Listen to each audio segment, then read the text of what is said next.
The bitter wind swept down from the mountain passes, carrying with it the promise of another harsh winter and the scent of trouble that seemed to follow certain men like a shadow. Charles Whitmore pulled his coat tighter as he rode into Sidley just as the first snowflakes began to fall, his horse's hooves echoing hollow against the frozen ground. The town looked peaceful enough in the dying light of late November, smoke rising from chimneys, yellow lamplights spilling from windows onto the main street. But Charles had learned long ago that peaceful towns often held the darkest secrets, and he hadn't come here for peace. He'd been following the trail for 3 months now, ever since he'd heard the whispers in a saloon 2 territories over. Talk of children disappearing from frontier settlements, of families torn apart by men who wore badges but served only themselves. The trail had led him through mining camps and cattle towns, each stop adding another piece to a puzzle that made his stomach turn with familiar rage. Not the wild, destructive anger that had once consumed him, but the cold, purposeful fury of a man who'd seen too much and lost too much to stand by and watch it happen again. The Sidley General Store sat at the corner of Main and Church Streets, its windows glowing warm against the gathering darkness. Charles tied his horse to the hitching post and stepped inside, his spurs jingling softly against the wooden floor. The bell above the door announced his arrival with a cheerful chime that seemed to mock the weight he carried on his shoulders. "Help you with something, mister?" The shopkeeper was a round-faced man with kind eyes and flour on his apron. Samuel Morrison, if Charles remembered the description correctly. A good man, by all accounts. The kind of man who'd never suspect the evil that could lurk behind a friendly smile and a sheriff's badge. "Just passing through," Charles said, his voice carrying the rasp of too many nights sleeping rough and too many years staying quiet when he should have spoken up. "Wondering if you might have heard anything about a family named Headley. Word is they've got children." Morrison's face clouded over, and he glanced toward the back of the store where a woman was weighing out beans. "Headleys? Yes, we know them. Sad business, that. Judge Cole says it's all legal and proper, but—" He shook his head. "Don't seem right, taking children from their mother like that." Judge Cole. Charles kept his voice neutral, though his hand instinctively moved closer to the gun at his hip. He'd heard that name before, 2 towns back. "I come here special from the territorial capital to handle the case. Says Mary Headley ain't fit to raise those young ones on her own, not after what happened to her husband. Says the children need proper Christian upbringing with folks who can provide for them." Morrison leaned closer, lowering his voice. "But between you and me, mister, I've seen Mary with those children. She loves them fierce, and they're good kids. Clean, well-fed, polite as you please." The woman at the back of the store finished her business and approached the counter, giving Charles a curious but not unfriendly look. "This gentleman's asking about the Headley situation, Martha," Morrison said to his wife. Martha Morrison studied Charles with the shrewd eyes of a woman who'd raised 6 children to adulthood on the frontier. "You know the family?" "I know about families being torn apart when they shouldn't be," Charles said carefully. "Where might I find Mrs. Headley?" "Little cabin about 2 miles east of town, follow the creek." Martha's expression turned worried. "But you best hurry if you want to speak with her. Judge says he's taking those children come Monday morning. That's only 3 days hence." Charles felt the familiar tightness in his chest, the feeling he got when time was running short and innocent people were about to suffer. "This judge, he's staying in town?" "At the hotel, yes sir. Been here near 2 weeks now, getting everything properly arranged, as he puts it." Martha shook her head. "Seems like an awful lot of arranging for something that should be simple." Charles tipped his hat to the couple and stepped back into the cold night air. 3 days. He'd cut it close before, but 3 days to unravel whatever web Judge Cole had spun around the Headley family was tight even for him. He mounted his horse and rode east along the creek, following the sound of running water through the darkness. The Headley cabin sat in a small clearing, smoke rising from its chimney like a prayer against the star-filled sky.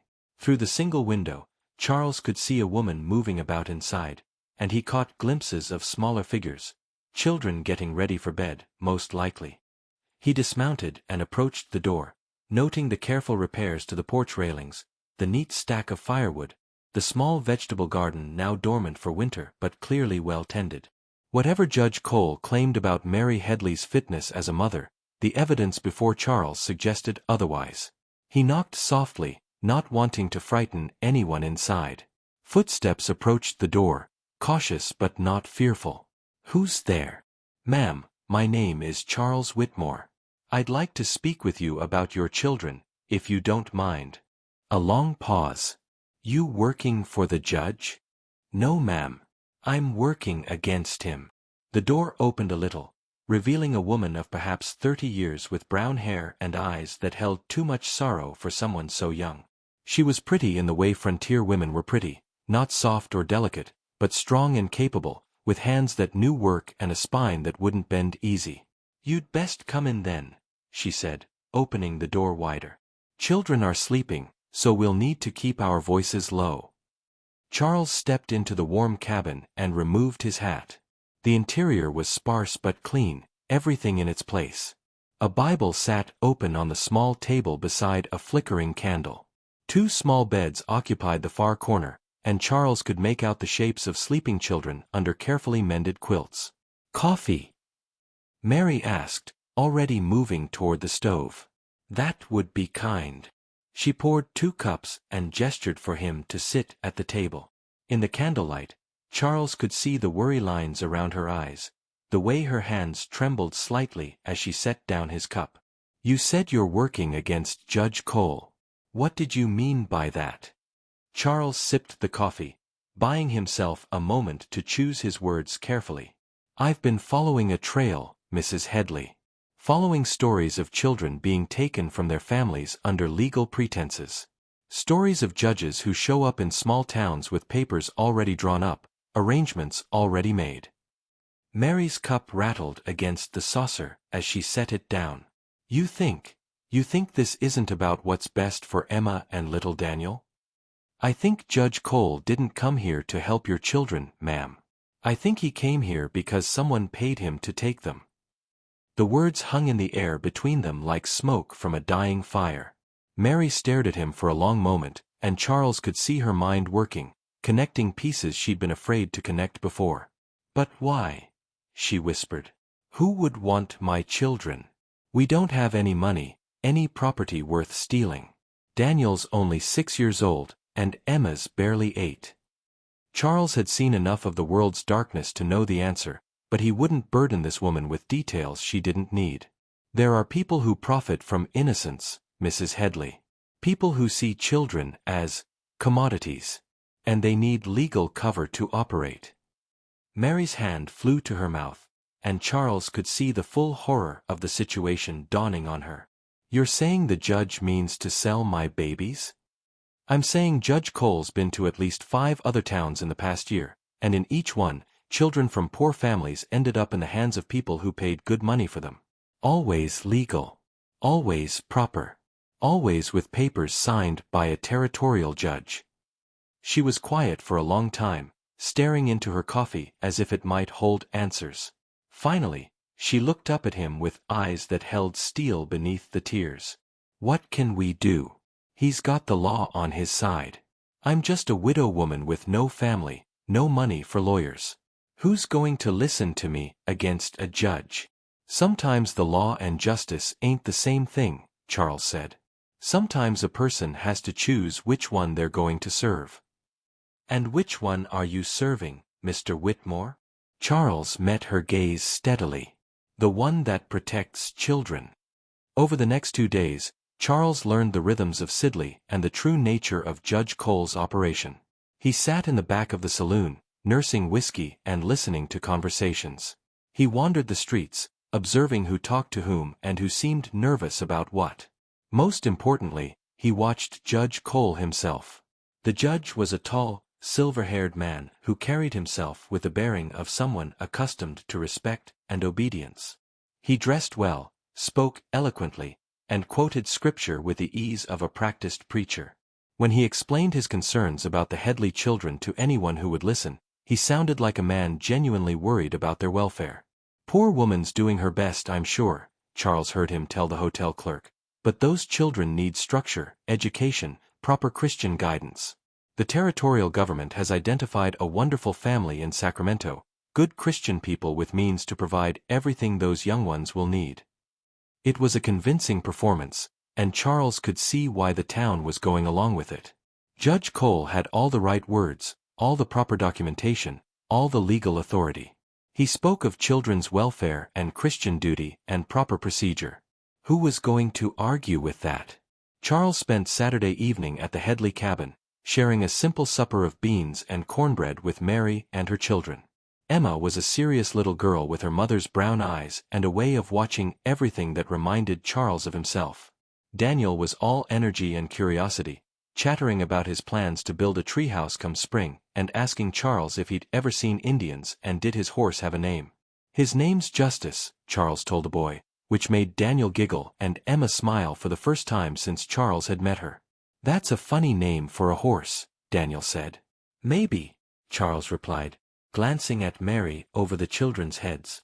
"But sometimes justice shows up in unexpected places." After the children were asleep, Mary and Charles sat by the dying fire, speaking in low voices about practical matters. Where the children might be taken if the judge succeeded. What resources Mary had for fighting the order. What friends or family might help. "There's nobody," she said finally. "My husband's people never approved of him marrying me, and my own folks died of fever 3 years back. The townspeople like me well enough, but they're not going to stand against a territorial judge. They've got their own families to think about." "What about Sheriff Dawson?" Mary shook her head. "He's a good man, but he's old and tired. Been sheriff here for 20 years, never had to deal with anything more complicated than drunk cowboys and property disputes. This is beyond him, and he knows it. Besides, the judge has all the proper papers." Charles stared into the fire, watching the flames dance and thinking of another fire, another cabin, another family that had trusted the law to protect them. He'd been younger then, more naive, more willing to believe that wearing a badge meant serving justice. He'd learned better, but the lesson had cost more than he could bear to lose. "Mr. Whitmore?" Mary's voice was soft, hesitant. "What happened to you? What made you what you are?"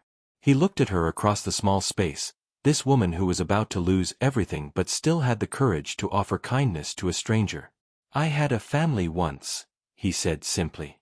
"Wife and little girl. Men with badges and papers took them from me too. By the time I learned the truth, it was too late." Mary reached across the table and touched his hand briefly, a gesture of comfort from someone who had precious little comfort to spare. "I'm sorry." "Don't be sorry," Charles said. "Just be ready to run if I tell you to." Sunday morning dawned clear and cold, the kind of day that made everything look sharp-edged and brittle. Charles attended the morning service at the small church, sitting in the back pew and watching Judge Cole deliver a guest sermon about the importance of proper authority and following the law. The judge's voice was rich and compelling, his arguments smooth and reasonable. He spoke of children as precious gifts from God, deserving the best possible care and guidance. Charles had to admit the man was good at his job. If Charles hadn't known what he knew, hadn't seen the pattern across 5 other towns, he might have been convinced himself. Judge Cole wasn't some obvious villain twirling his mustache and cackling about his evil plans. He was worse than that. He was corruption wrapped in righteousness, evil disguised as virtue. After the service, Charles lingered near the church steps, watching as townspeople approached the judge with questions and concerns. Everyone was polite, respectful, treating him with the deference due his position. No one questioned his authority or his motives. Why would they? He was a judge, sent by the territorial government, armed with proper legal documents and a compelling case for why the Headley children needed to be removed from their mother's care. "Excuse me, Judge Cole?" Charles stepped forward as the crowd began to thin. "Might I have a word?" The judge turned, fixing Charles with pale blue eyes that were shrewd despite his grandfatherly appearance. "Of course, my good man. Though I don't believe we've been introduced. Charles Whitmore. I'm just passing through, but I heard about the Headley situation. Wanted to ask you about it." "Ah yes, A tragic case indeed. The judge's expression grew solemn. A widow woman, doing her best I'm sure, but simply not equipped to provide what those children need. The territorial government has found them a wonderful home with a prosperous family in Sacramento. The children will have opportunities there that they could never have in a place like this. Sacramento's a long way from here, Charles observed. Won't be easy for the mother to visit. Judge Cole's smile didn't waver, but something cold flickered in his eyes. Sometimes difficult decisions must be made for the greater good, Mr. Whitmore. I trust you understand the importance of proper authority in these matters. I understand the importance of justice, Charles replied. Sometimes that's the same thing as proper authority. Sometimes it ain't. The judge studied him more carefully now, taking in the worn gun belt, the hard lines around Charles's eyes, the way he carried himself like a man accustomed to violence. You have an interesting perspective, Mr. Whitmore. Tell me, what brings you to Sidley? Looking for a place to spend the winter, Charles said, which was true enough. Heard this was a good town, with good people. Indeed it is. I trust you'll find the citizens here are law-abiding folks who respect proper authority. The warning in the judge's voice was subtle but unmistakable. I'm sure they are, Charles agreed. Question is whether proper authority respects them back. The conversation might have continued, but Sheriff Dawson approached at that moment, his weathered face creased with worry. Judge Cole, might I speak with you privately? Of course, Sheriff. Good day, Mr. Whitmore. I trust your stay in Sidley will be brief. Charles watched the two men walk away, noting how the sheriff's shoulders seemed bowed under some invisible weight. Whatever Sheriff Dawson wanted to discuss, Charles suspected it had to do with Monday morning's planned removal of the Headley children.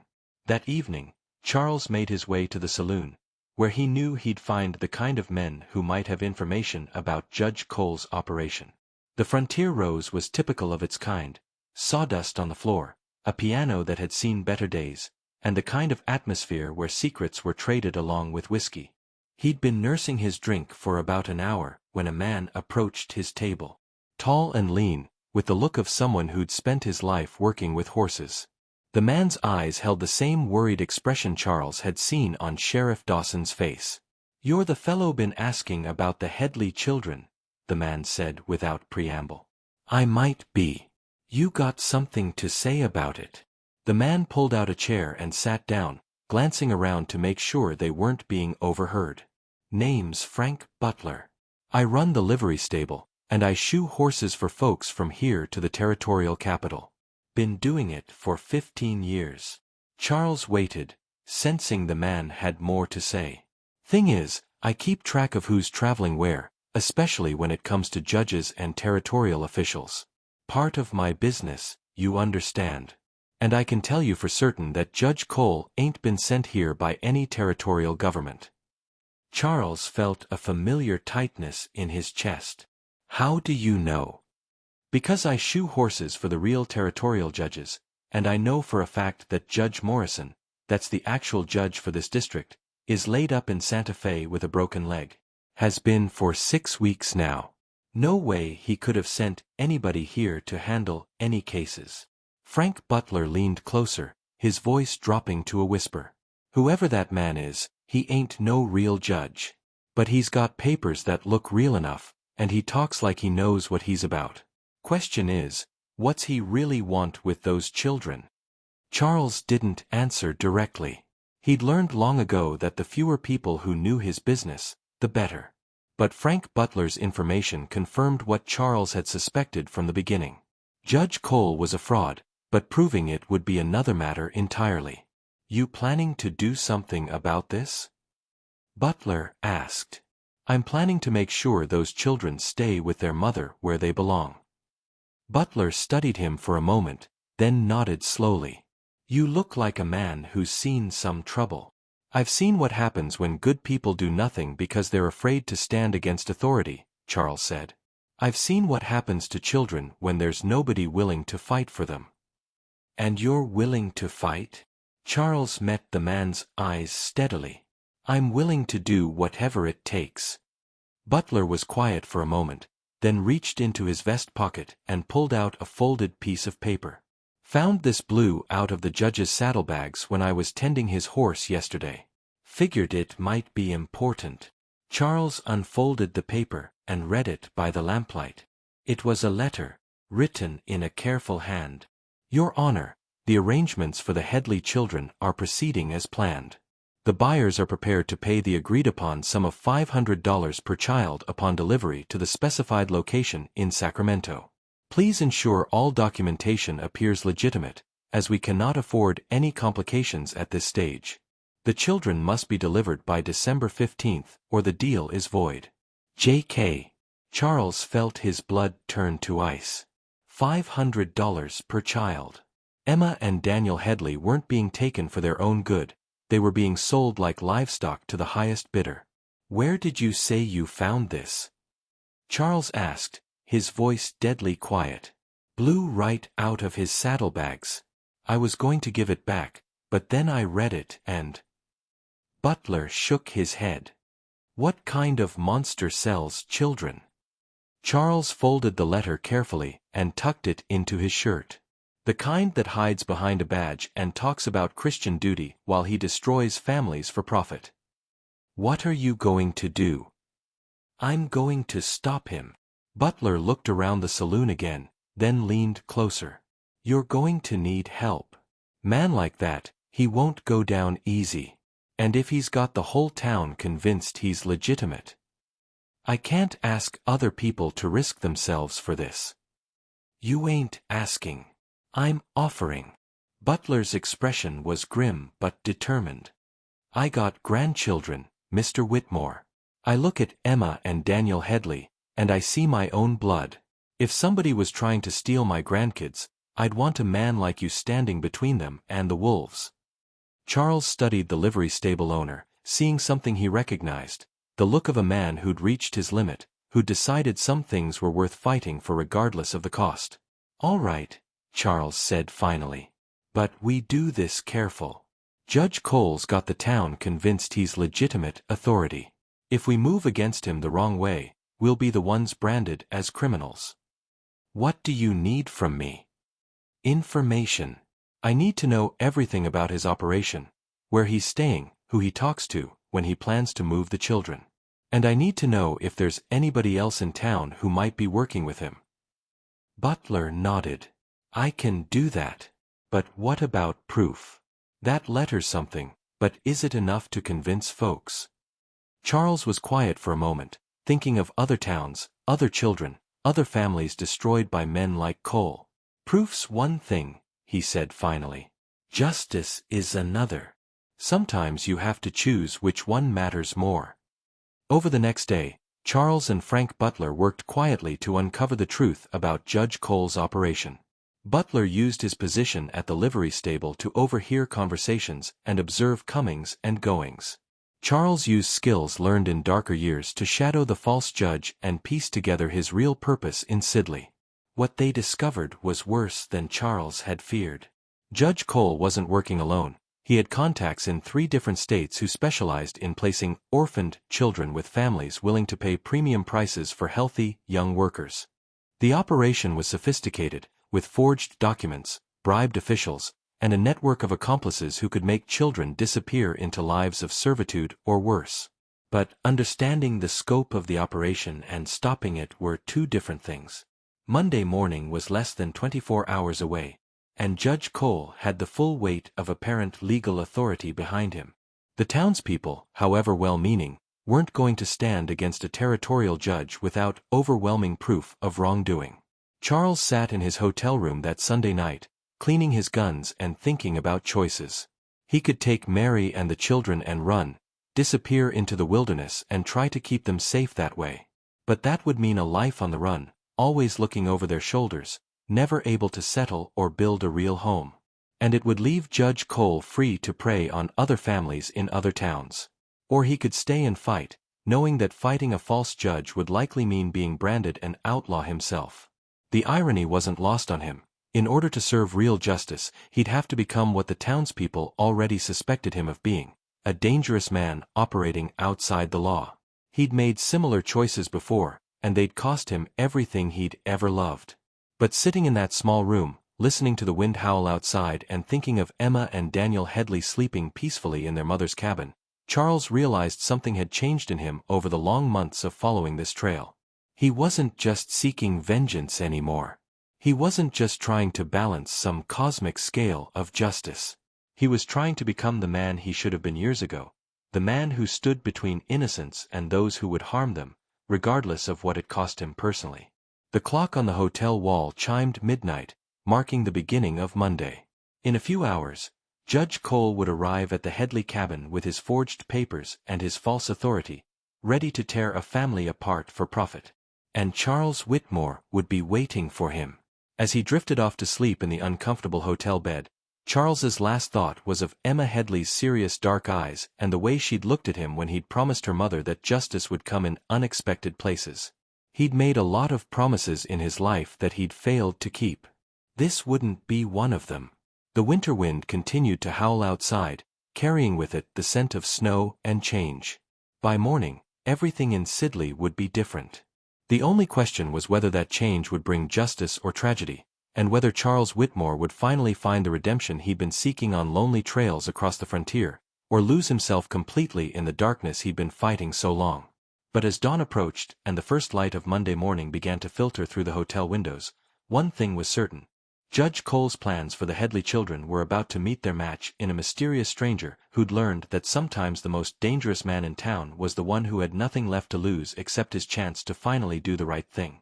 Monday morning arrived with a deceptive calm, the kind of stillness that preceded either peace or storm.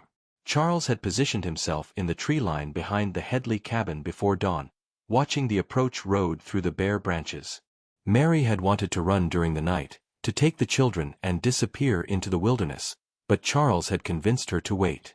Running would only confirm Judge Cole's claims about her unfitness as a mother, and it would solve nothing for the other families the false judge would target in the future.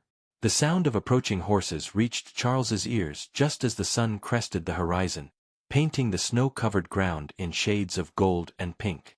Judge Cole rode at the head of a small procession that included Sheriff Dawson, a clerk with a satchel of documents, and two men Charles didn't recognize, hard-faced individuals who carried themselves like hired guns despite wearing respectable clothes. Charles waited until the group had dismounted and approached the cabin door before emerging from the trees. He walked slowly, deliberately, his hands visible but ready. The crunch of his boots on the snow announced his arrival, and all 5 men turned to face him. "Morning, Judge," Charles said pleasantly. "Fine day for legal proceedings." Judge Cole's expression remained composed, but Charles caught the slight tightening around his eyes. "Mr. Whitmore, I wasn't expecting to see you here. Figured I ought to witness this historic moment. Not every day a territorial judge takes children from their loving mother for their own good." Sheriff Dawson stepped forward, his hand resting uncertainly on his gun. "Now see here, Whitmore.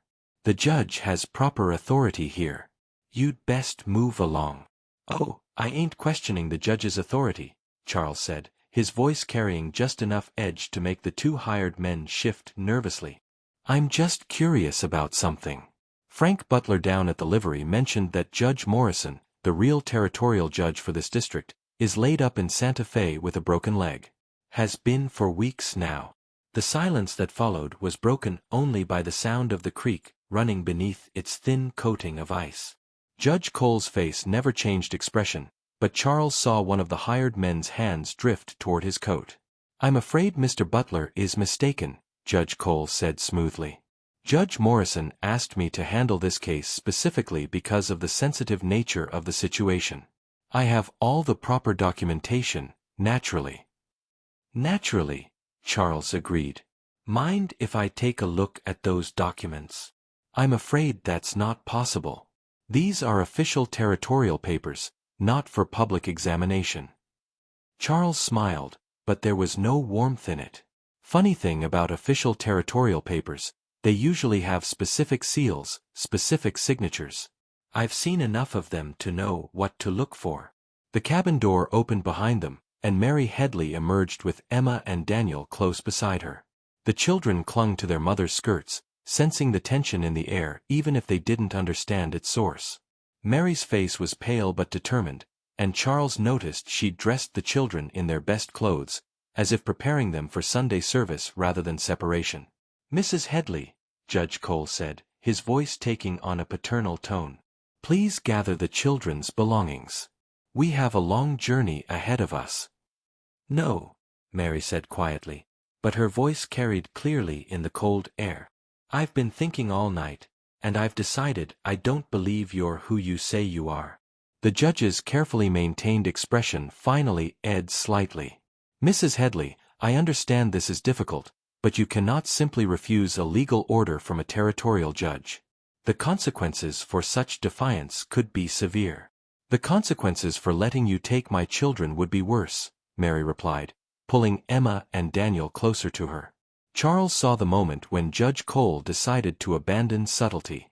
The false judge gestured to his hired men, who stepped forward with expressions that made their true nature clear. These weren't court officials, they were kidnappers with legal cover. "Sheriff Dawson," Judge Cole said, his voice now carrying the cold authority of a man accustomed to having his orders followed, "please assist these gentlemen in securing the children. Mrs. Headley is clearly not thinking rationally." Sheriff Dawson looked from the judge to Charles to Mary and the children, conflict written plainly across his weathered features. "Judge, this don't feel right. Maybe we ought to wait, send word to Santa Fe, confirm everything's proper." "Sheriff," one of the hired men said, his coat falling open to reveal a gun, "the judge gave you an order." That's when Charles moved. He'd been watching, waiting for the moment when Judge Cole's true nature would be revealed to everyone present. Now Sheriff Dawson could see the truth for himself. Whatever else might be unclear, men who threatened law enforcement officers over children weren't operating with legitimate authority. Charles's draw was faster than either hired gun expected. He had both men covered before they'd cleared leather, his Colt steady in his hand and his voice calm as winter morning. "Gentlemen, I'd suggest you keep your hands where I can see them. Sheriff Dawson, you might want to take a closer look at those official documents the judge is carrying." "Now see here, Whitmore," Judge Cole blustered, but his performance was failing now, the mask of respectability slipping. "You're interfering with official territorial business. You'll hang for this." "Maybe," Charles said. "But first, let's see just how official your business really is." Sheriff Dawson approached the judge with new wariness, his own hand now resting on his gun. "Judge, I think I'd like to examine those papers after all, just to make sure everything's in order." What followed was a tense minute as Dawson read through the documents, his frown deepening with each page. Finally, he looked up at Judge Cole with eyes that held a mixture of anger and embarrassment. "These seals don't look right," Dawson said. "And this signature.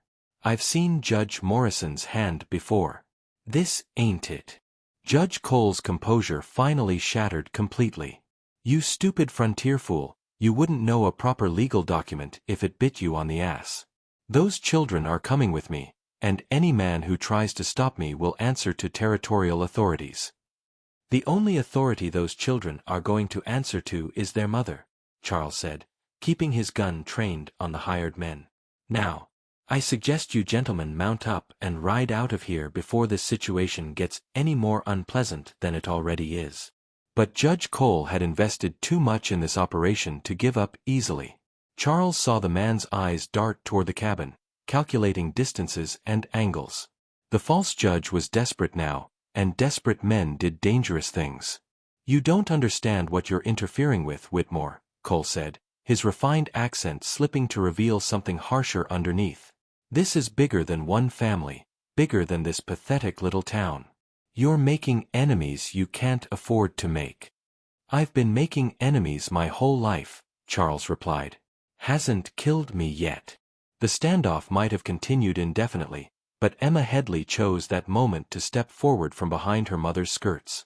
The little girl walked directly to Charles, her dark eyes serious and trusting, and took his free hand in both of hers. "Thank you, Mr. Whitmore," she said in her clear child's voice. "Mama told us you were here to keep us safe." The simple gesture broke something open in the morning air. Charles felt the familiar tightness in his chest, but this time it wasn't fear or anger. It was something he'd almost forgotten how to feel. Hope, maybe. Or purpose. The sense that he was finally in the right place at the right time, doing what he was meant to do. Judge Cole saw the moment too, and Charles could tell from the man's expression that he understood his performance had failed completely. Whatever authority he'd wielded through fear and false documents was gone now, broken by a child's trust and a gunfighter's steady hand. "This ain't over, Whitmore," Cole said, but there was defeat in his voice now. "You have no idea what you've started." "I know exactly what I've started," Charles said. "I've started the end of your operation." The false judge and his hired men mounted their horses and rode away into the winter morning, leaving behind only wheel ruts in the snow and the bitter taste of what might have been. Sheriff Dawson stood watching them go, his shoulders straighter than they'd been in weeks. "Mr. Whitmore," Dawson said, holstering his gun, "I owe you an apology. And more than that, I owe you thanks." "You don't owe me anything, Sheriff. You did right when it mattered." Mary Headley approached with Daniel in her arms, tears streaming down her face. "How can I ever repay you?" Charles looked at the small family standing before him in the morning light, at the cabin that was humble but filled with love, at the life they'd built together against all odds. "You don't repay kindness, Mrs. Headley. You pass it on."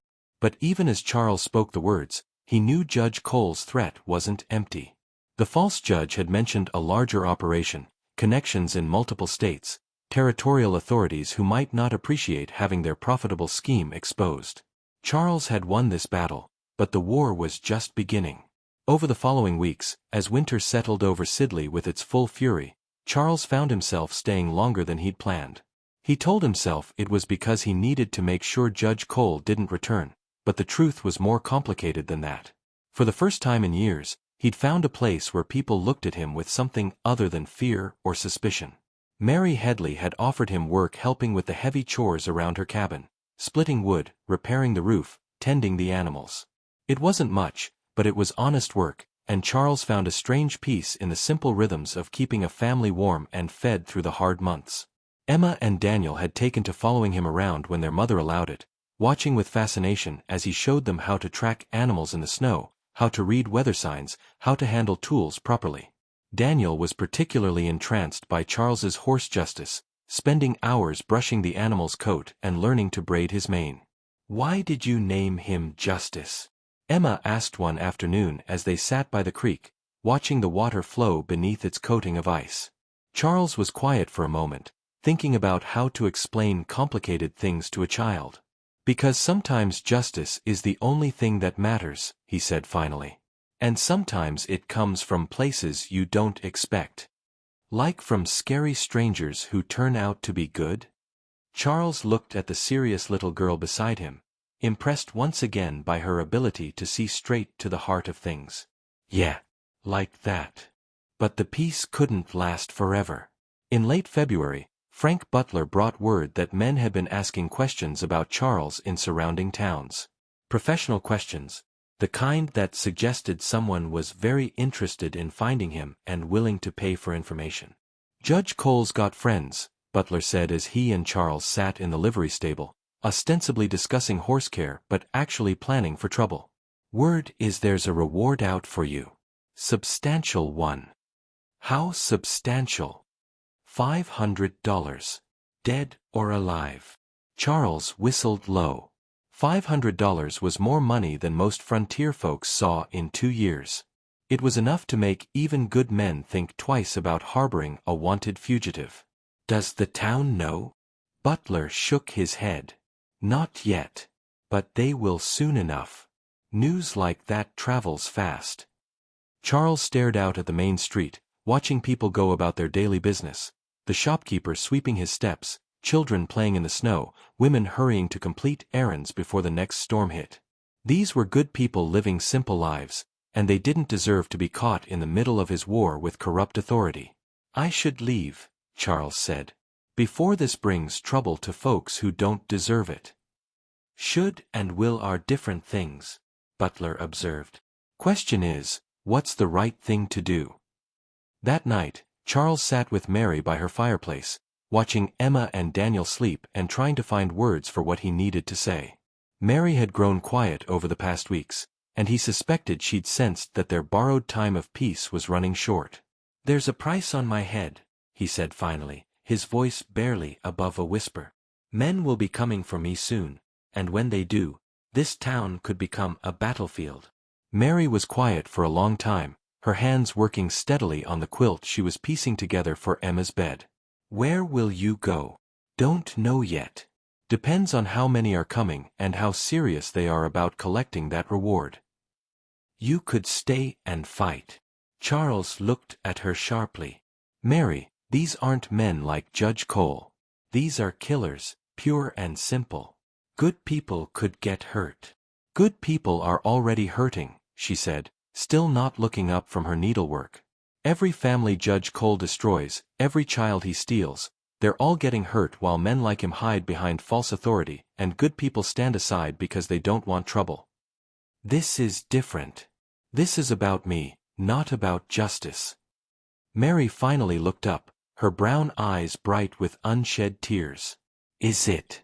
Because from where I sit, it looks like a man who's spent years trying to make up for past mistakes is finally getting close to finding peace, and the same evil that took his family the first time is trying to take his new family away from him." The words hit Charles like a physical blow. New family. Is that what this was? Is that what he'd been trying not to admit to himself over the long winter months? That Mary and Emma and Daniel had become more than just people he was protecting, that they'd become the family he'd thought he'd lost forever? "Mary! Don't you dare run away from this," she said, her voice fierce now. "Don't you dare let them win again."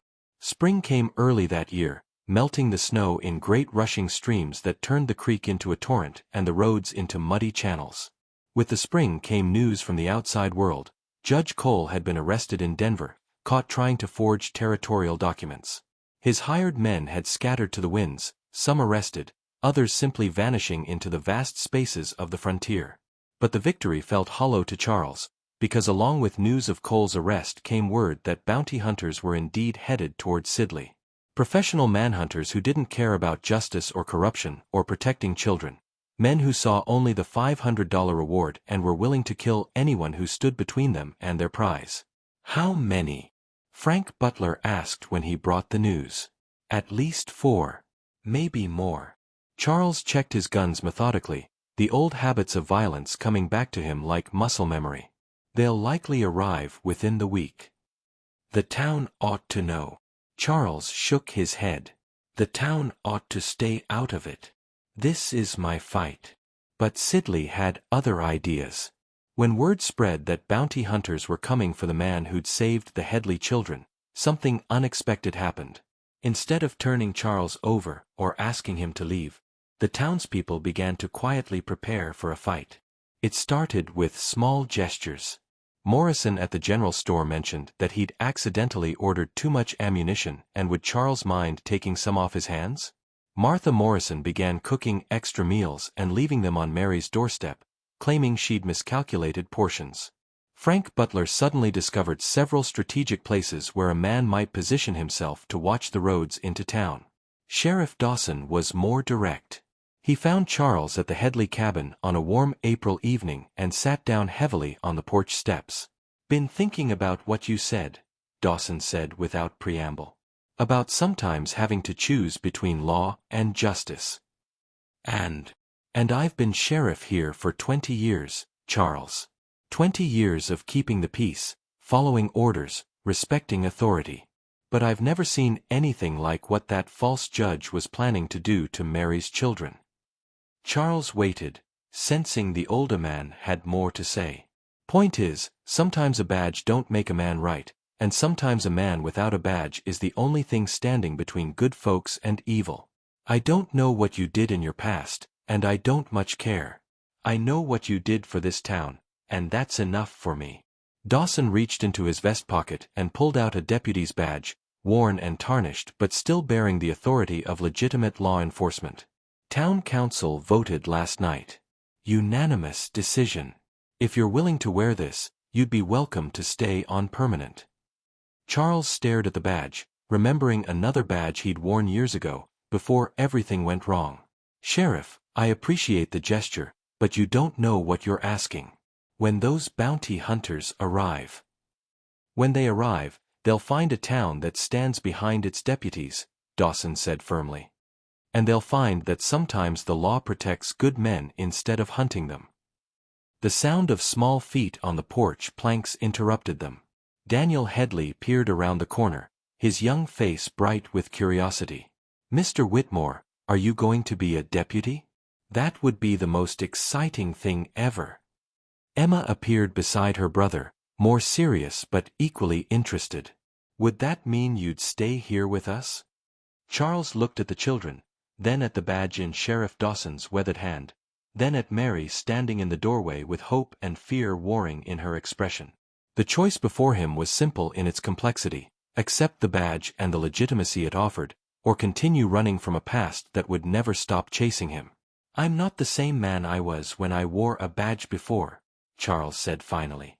None of us are the same men we were, Dawson replied. That's what growing older teaches you. Question is whether you're a better man or worse. The bounty hunters arrived on a Tuesday morning in late April, just as the apple trees behind the schoolhouse were beginning to bloom. There were 5 of them, hard men with dead eyes and the kind of casual cruelty that came from years of hunting human prey for money. They rode straight to the sheriff's office, confident in their authority and certain of their welcome. They found Charles waiting for them, the deputy's badge pinned to his vest, and Sheriff Dawson standing beside him. The lead bounty hunter, a scarred man named Kellerman, dismounted and approached the office door with papers in his hand. Sheriff, we're here for Charles Whitmore. Got proper warrants and everything. I'm Deputy Whitmore, Charles said calmly. What seems to be the problem? Kellerman's eyes narrowed as he took in the badge, the official nature of Charles's position. You think pinning on a piece of tin changes what you are? I think it changes who I'm answerable to, Charles replied. And right now, I'm answerable to the people of this town and the law they've chosen to uphold. The law we're upholding is bigger than this pissant town, another bounty hunter said, spitting tobacco juice onto the sheriff's office steps. Federal warrants trump local authority. Sheriff Dawson stepped forward, his own badge catching the morning sunlight. Let's see those warrants then. What followed was a careful examination of documents that proved to be as false as Judge Cole's territorial papers had been. The warrants bore forged signatures, incorrect seals, and dates that didn't match the alleged crimes. Whoever had put the bounty on Charles's head had relied on frontier towns being too isolated and unsophisticated to recognize fraudulent federal documents. Looks like you boys rode a long way for nothing, Dawson said, handing the papers back to Kellerman. These warrants ain't worth the paper they're printed on. Kellerman's face darkened with rage. You think you can hide behind that badge, Whitmore? Think these sheep will protect you when we start shooting? I think you've made a mistake coming here, Charles said, his voice carrying the same deadly calm that had served him in a dozen similar confrontations. This town's got nothing to do with whatever business you think you have with me. Then step outside and settle it like a man. Charles considered the challenge, weighing options and consequences. He could face the bounty hunters alone, try to end the threat without involving the town. But movement at the edges of his vision told him the decision had already been taken out of his hands. Frank Butler emerged from the livery stable with a shotgun cradled in his arms. Morrison stepped out of his store with a rifle. Martha Morrison appeared at her window with a pistol. All along the main street, townspeople were taking positions with whatever weapons they could find. Looks like the town's already involved, Sheriff Dawson observed. Kellerman looked around at the assembled citizens with something approaching disbelief. You people willing to die for this man? You know what he is. We know what he did for Mary Headley's children, Morrison called out from his store. We know he stood up to corruption when the rest of us were too scared to act. We know he's been chopping wood for widows and fixing broken wagon wheels without being asked, Martha Morrison added. We know he's been teaching our children how to read sign and track game. "We know he's a good man," Frank Butler said simply. "And that's enough." Charles felt something break open inside his chest, something that had been locked away for so long he'd forgotten it existed. These people barely knew him, had every reason to fear him, but they were willing to stand with him against professional killers because they'd seen his actions over the winter months and judged him by those actions rather than his reputation. Kellerman spat again, his eyes calculating the odds. 5 bounty hunters against an entire town wasn't favorable mathematics, even for men accustomed to violence. "This ain't over, Whitmore. There's always another day, another town." "Then you'll find me right here," Charles said. "With a badge and a community that believes in justice."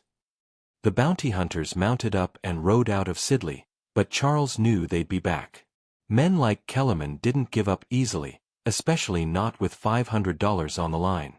But something fundamental had changed that morning on the main street. Charles was no longer running from his past, he was standing and fighting for his future. As summer settled over the valley, bringing long days and abundant growth, Charles found himself settling into the rhythms of legitimate law enforcement. He rode patrol through the surrounding countryside, helped settle disputes between neighbors, and worked with Sheriff Dawson to maintain the peace they'd fought so hard to establish. The Headley family had become the center of his new life in ways that surprised him. Mary had accepted his help with the practical business of running a frontier household, and the children had adopted him with the easy affection of the young. Daniel had appointed himself Charles's deputy, following him around town with a wooden badge carved by Frank Butler.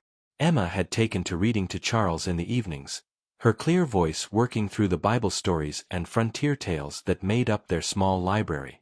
It was Emma who first noticed the strangers watching the town from the hills above the valley. She'd been picking wildflowers with her mother when she spotted the glint of sunlight on metal, spyglasses or gun barrels, too far away to tell which. "Mama," she said, pointing toward the ridge, "there's men up there watching us." Mary shaded her eyes against the bright summer sun and saw them too. Dark figures positioned to observe the town's daily activities without being seen themselves. She sent Emma to find Charles immediately. Charles studied the hills through his own spyglass, counting at least 6 men in positions that commanded good views of every approach to Sidley. Professional placement, the kind that suggested military training or extensive experience in siege warfare. "They're not here for a quick fight," he told Sheriff Dawson as they watched from the concealment of the church bell tower. "They're studying us, learning our routines, our weaknesses." "How long you figure they'll watch?" "Long as it takes to be sure they can win." Charles lowered the spyglass and looked at the older man. "Sheriff, you should know, this might be bigger than just bounty hunters looking for reward money." Judge Cole mentioned connections, people who wouldn't appreciate having their operation exposed. Dawson was quiet for a moment, then spoke with the measured cadence of a man who'd spent 20 years making hard decisions. "Charles, I've got to ask you something, and I need an honest answer." "Go ahead. Are you worth it? Worth the risk these people are taking by standing with you?" It was a fair question, and Charles considered it carefully before answering. "A year ago, I'd have said no. A year ago, I was just a man seeking revenge, trying to balance scales that couldn't be balanced. But now—" He gestured toward the town below them, where people were going about their daily business with the quiet courage of folks who'd chosen to do right regardless of the cost. "Now I think maybe I'm worth trying to become the man they believe I am." Dawson nodded slowly. "That's a good answer. Now let's figure out how to keep these people alive while you're becoming him." They spent the rest of the summer preparing for a siege they hoped wouldn't come but knew probably would. Charles taught willing townspeople how to shoot accurately, how to take cover effectively, how to coordinate their defense without leaving vulnerable points exposed. Mary Headley proved to have a natural gift with a rifle, her steady hands and careful nature making her one of their best marksmen. "Never thought I'd be teaching a mother to kill men," Charles said after one practice session. "Never thought I'd need to learn," Mary replied, checking her rifle with the competent ease of someone who understood that survival sometimes required unpleasant skills. "But I won't let anyone take my children. Not Judge Cole, not bounty hunters, Not anybody. As autumn approached, bringing with it the brilliant colors of changing leaves and the crisp promise of another winter, the watchers on the hills finally made their move. They came at dawn on a Thursday morning, not with the loud aggression of typical bounty hunters, but with the organized precision of a military operation. Charles was checking the perimeter when he saw them, 12 men moving through the early morning mist like ghosts, taking positions around the town with practiced efficiency. This wasn't about collecting a reward anymore. This was about eliminating a threat to a profitable criminal enterprise. He reached the church bell tower just as the first shots rang out, the bronze bell clanging as bullets struck its surface. The attack had begun in earnest, and Charles realized with cold certainty that everything he'd built over the past months, the peace, the family, the chance at redemption, hung in the balance of the next few hours. As he positioned himself at the tower window and returned fire at the muzzle flashes in the tree-line, Charles thought about choices and consequences, about the price of justice and the cost of standing for what was right. The mysterious stranger who'd ridden into Sidley in the depths of winter was gone now, replaced by a man who'd found something worth fighting for besides revenge. The question was whether that transformation would be enough to save the town that had given him a chance to become better than he'd been. The answer would come with a rising sun and the smoke of battle, written in blood and gunpowder, on the streets of a small frontier town that had chosen to stand with an unlikely deputy against the forces of corruption and greed. Below him, Charles could see Mary Headley at her cabin window, rifle in hand, protecting her children with the fierce determination of a mother wolf defending her cubs. Beside her, Sheriff Dawson was coordinating the town's defense with the calm competence of a man who'd finally found a cause worth the risk. And in that moment, as bullets whined overhead and the fate of Sidley hung in the balance, Charles Whitmore understood that he'd already won the thing that mattered most.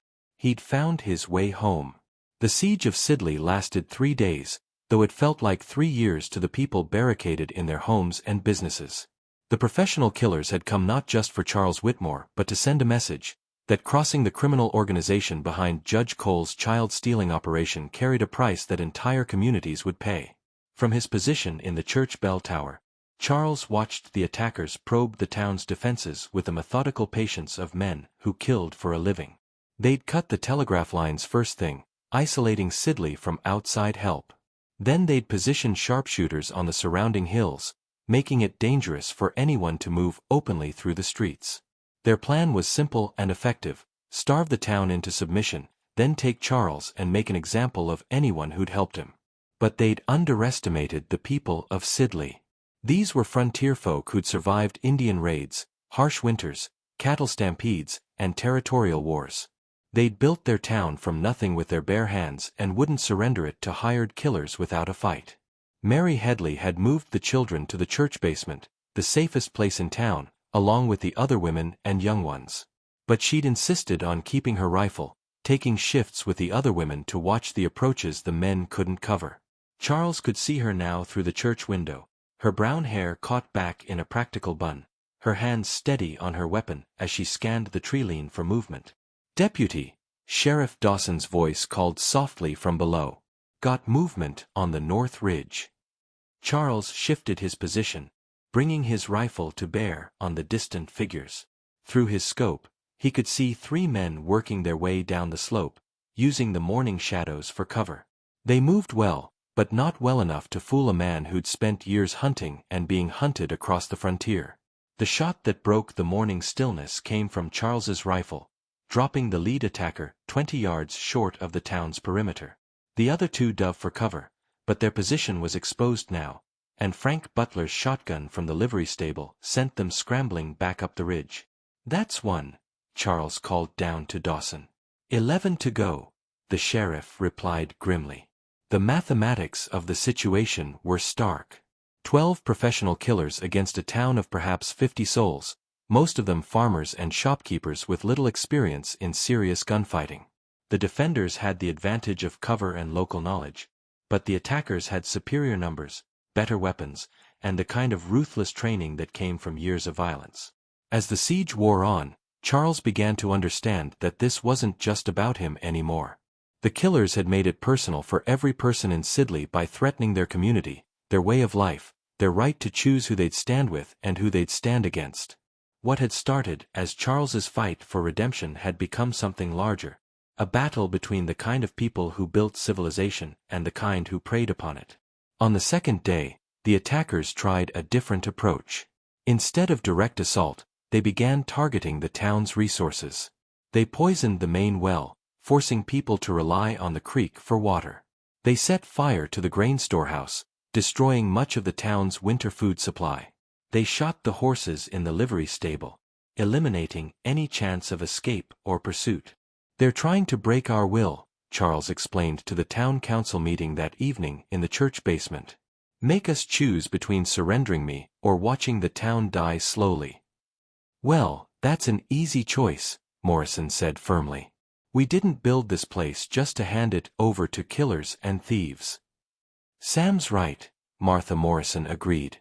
"Besides, if we give in to this, what's to stop the next group of criminals who decide they want something from us? We stand now, or we spend the rest of our lives on our knees."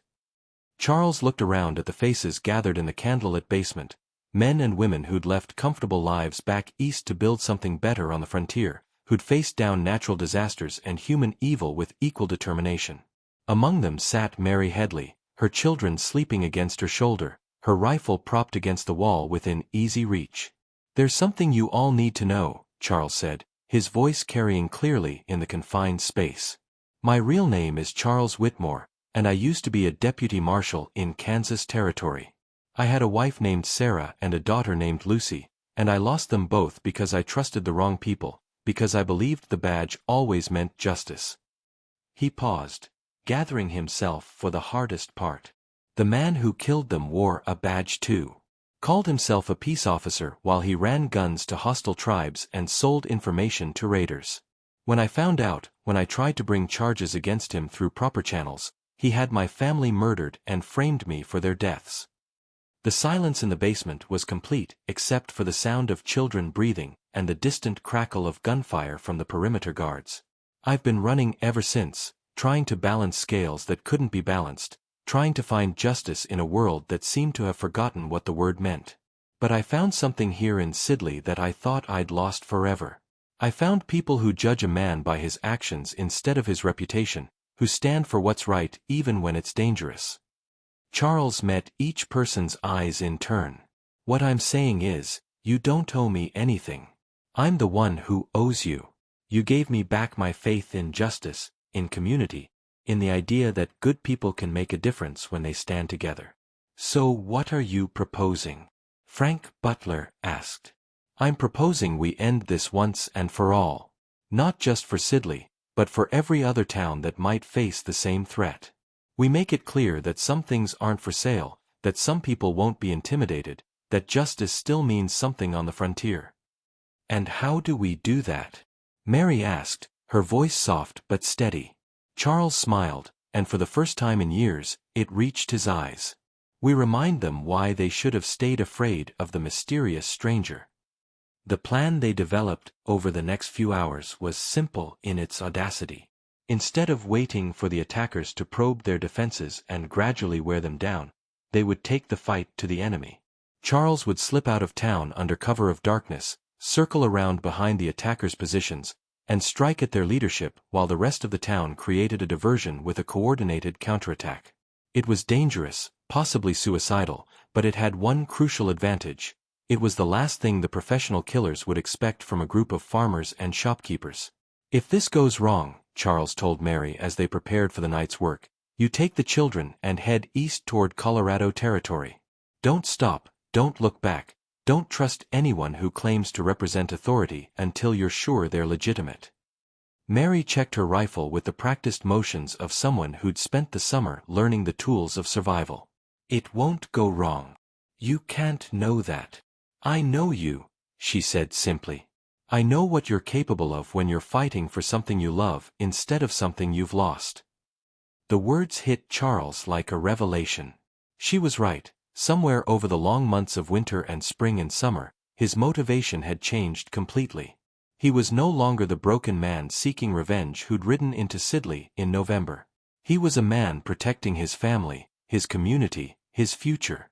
Charles made his way out of town through the creek bed, using the sound of running water to mask his movement. The autumn night was clear and cold, with stars sharp as needlepoints overhead and frost beginning to form on the fallen leaves. It took him 2 hours to work his way around the attackers' perimeter and identify their command post, a cluster of tents hidden in a grove of cottonwoods about a mile northeast of town. Through his spyglass, he could see Kellerman directing operations, pointing toward town and giving orders to subordinates with the confidence of a man who believed victory was assured. The bounty hunter had brought more than just gunmen. Charles counted at least 3 men who looked like they'd been military officers, along with others who had the cold competence of professional assassins. This wasn't just about collecting a reward. This was about destroying any community that dared to protect someone the organization wanted eliminated. Charles checked his weapons one final time: rifle, pistol, knife, and the small charges of blasting powder he'd acquired from the mining supply store. Then he began moving toward the camp with the patient precision of a hunter who'd learned that success depended on preparation and timing more than courage. The attack on the camp began at precisely midnight, timed to coordinate with the town's diversion. Charles struck like a winter storm, fast and deadly and completely unexpected. The sentries went down silently, throats cut before they could raise an alarm. The command tent erupted in flames as Charles's blasting charges detonated, destroying maps and communication equipment and spreading panic through the enemy ranks. Kellerman emerged from his burning tent with a pistol in each hand, roaring orders that no one could hear over the sounds of gunfire and screaming horses. He spotted Charles in the firelight and charged, his face twisted with rage at being outmaneuvered by a man he'd dismissed as a washed-up gunfighter. The duel that followed was brief and decisive. Kellerman was fast and experienced, but Charles was fighting for more than money or reputation. He was fighting for Emma's right to grow up safe, for Daniel's chance to build that treehouse come spring, for Mary's ability to raise her children without fear. When the shooting stopped, Kellerman lay dead in the dirt beside his burning tent, and the surviving attackers were scattering into the darkness like roaches when the lights came on. Charles rode back into Sidley as the sun was rising, leading 3 captured horses and carrying evidence that would expose the full scope of the criminal organization's operations. The townspeople gathered in the street to meet him, their faces reflecting relief and pride and something else: acceptance. Complete, unconditional acceptance of the man they'd chosen to trust despite his dark reputation. Sheriff Dawson clapped Charles on the shoulder as he dismounted.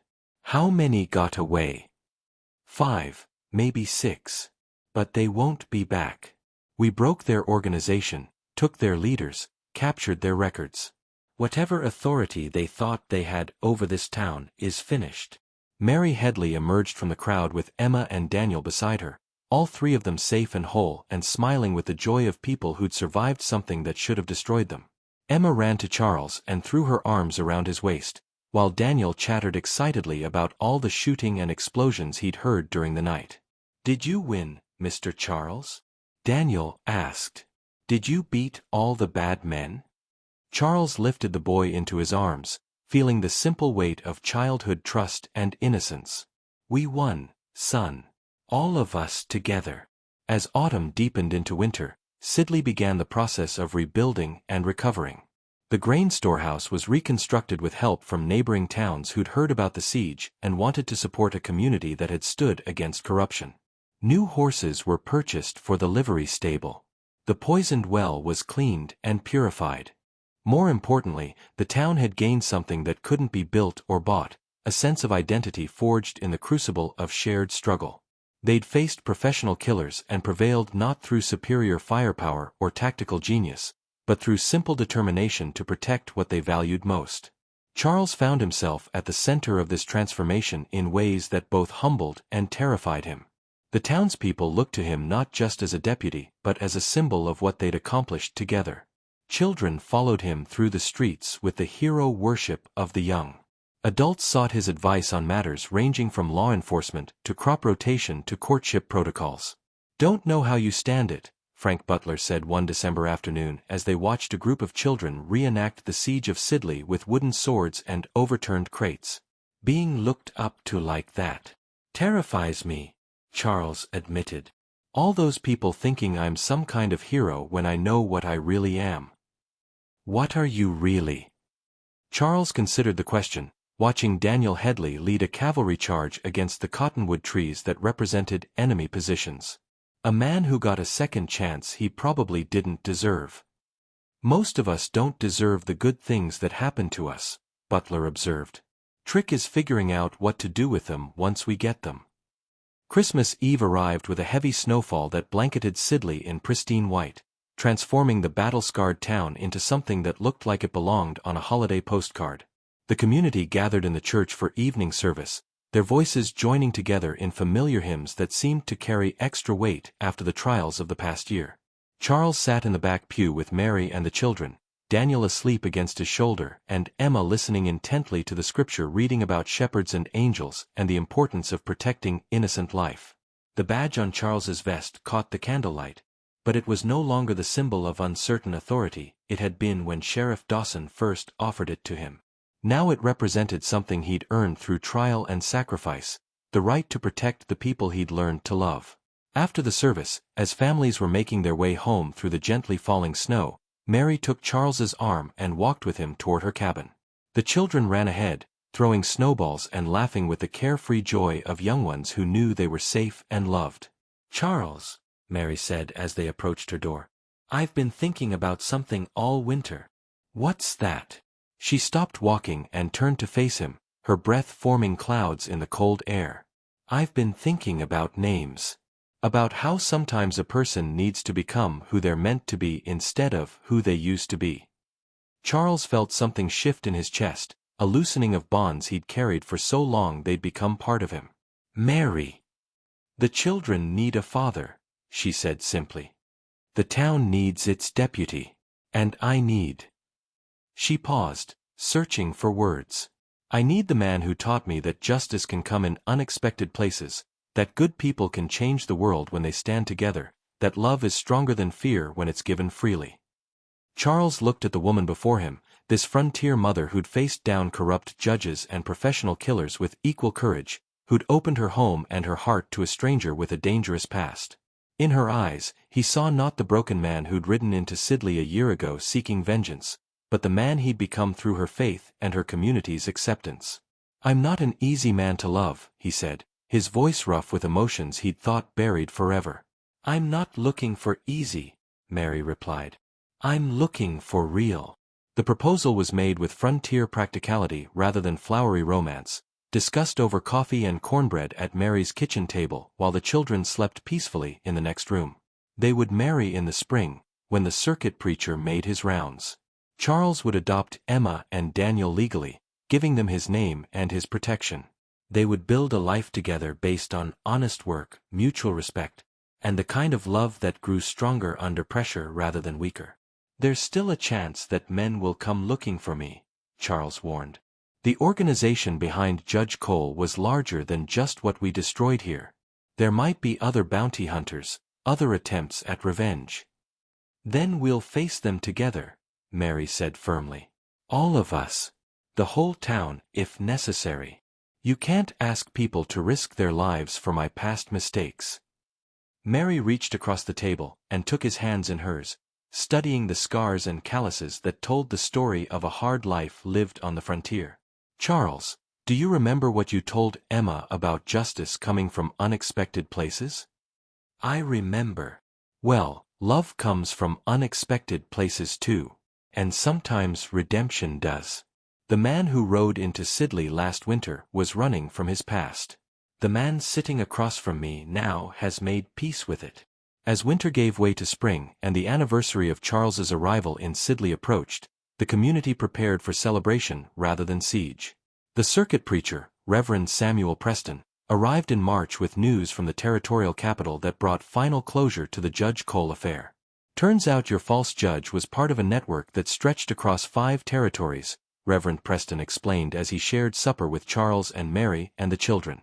"Territorial marshals have been rounding up the whole organization, judges, clerks, buyers, transporters, the whole corrupt enterprise.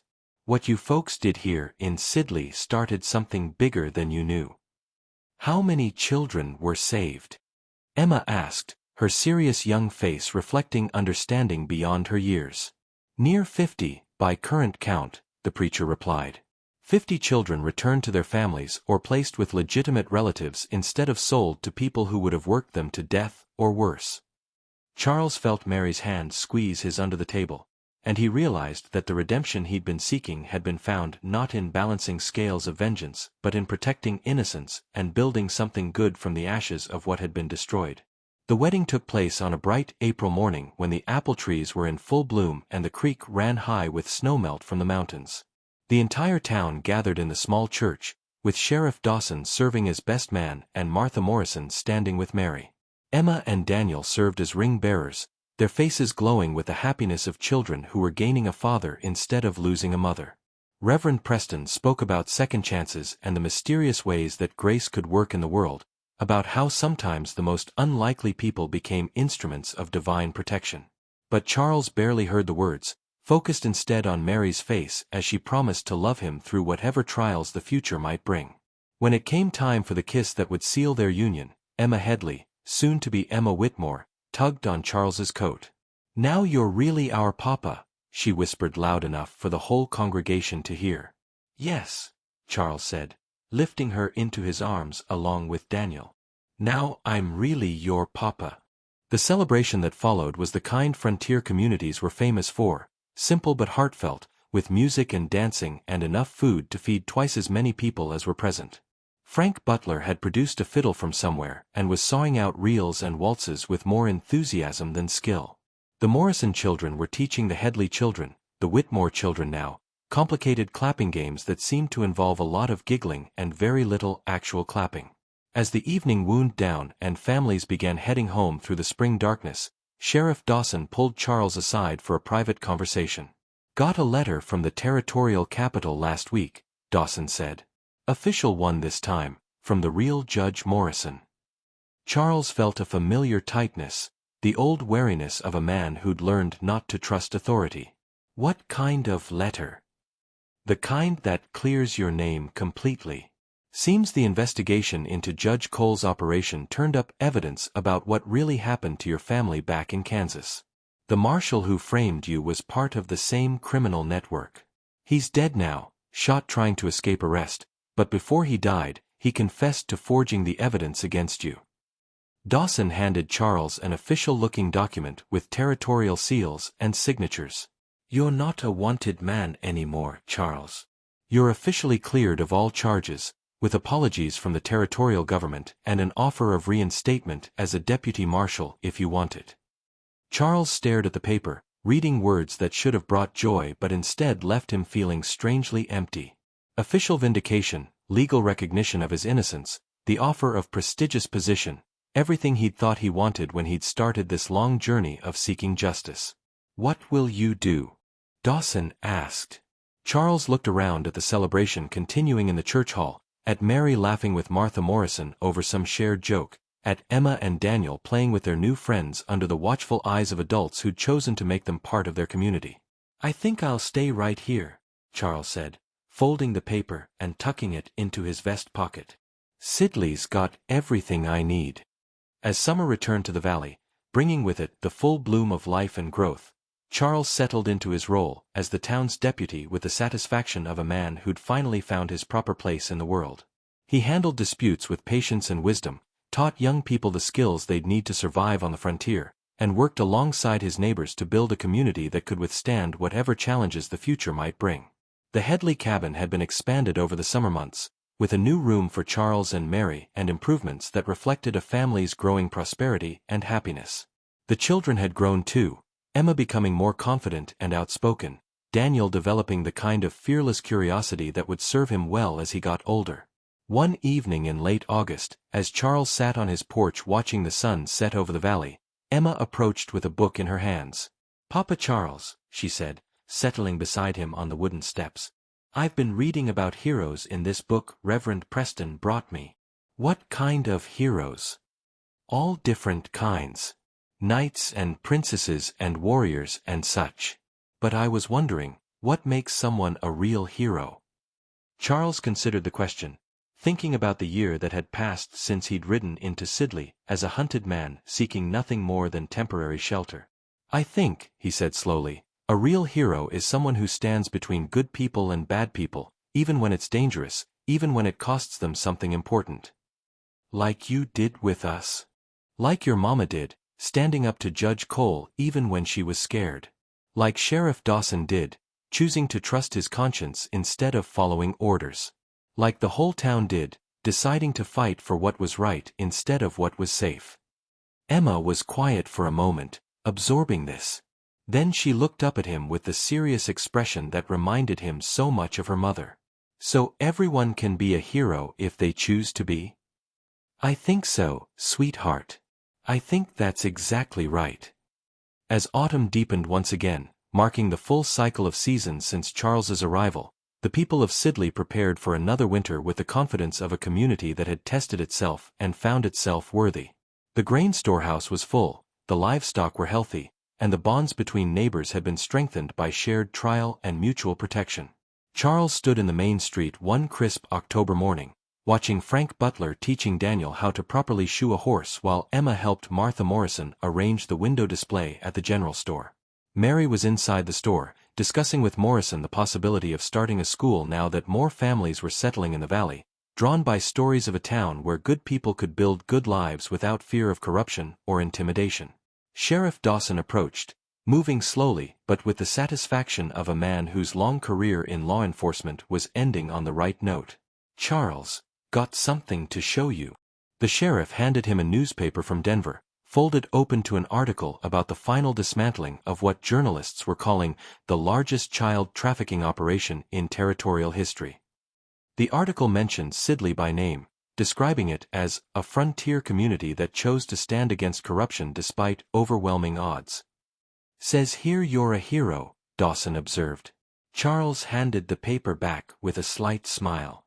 Says here a lot of people made the right choice when it mattered most. Same thing, ain't it? Charles looked around at the town that had become his home, at the people who'd become his family, at the life he'd built from the ashes of everything he'd lost. A year ago, he'd been a broken man driven by grief and rage, seeking justice in all the wrong places. Now he was Deputy Charles Whitmore of Sidley, husband to Mary, father to Emma and Daniel, protector of a community that had chosen to trust him despite every reason to fear him. Yeah, he said finally, watching Mary emerge from the store with Daniel running to meet her and Emma skipping along beside her. I think maybe it is. The mysterious stranger who'd ridden into Sidley in the bitter cold of winter had found what he'd been searching for without knowing he was searching for it.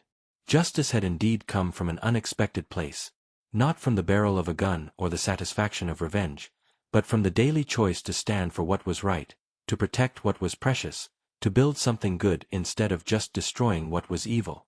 As the first snow of the new winter began to fall, Charles Whitmore stood on his porch with his family beside him, watching the flakes drift down like blessings on a town that had learned the true meaning of community, courage, and redemption. The badge on his chest caught the lamplight from inside the house. No longer a symbol of uncertain authority, but a mark of trust freely given and faithfully earned. Behind him, in the warm glow of the family home, Mary was reading to the children from the same Bible that had sustained her through the darkest days of her widowhood. Her voice carried clearly in the still air, speaking words of comfort and promise and hope for the future.